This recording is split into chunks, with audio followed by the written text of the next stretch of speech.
Kuna ile hali ambayo inatokea usiku wakati umelala, unahisi kama unakabwa unashindwa hata kusogeza mkono, unahisi kama ni jinamizi unashindwa hata kutoa sauti. Ukisema ufanye mwili move katika ile sehemu, unahisi kama shingoni kuna kitu kimekushikilia. Ukitaka upige kelele sauti haitoki. Mara nyingi unahisi kuna jinamizi, umelogwa na vitu kama hivyo, lakini ukweli ni kwamba ile inaitwa ni sleepiness paralysis.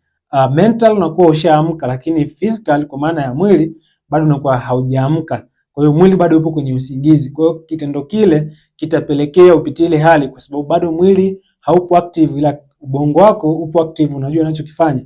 Unatamani hata ushike kikombe, ushike kitanda na nini, lakini unashindwa. Hiyo inaitwa sleepiness paralysis.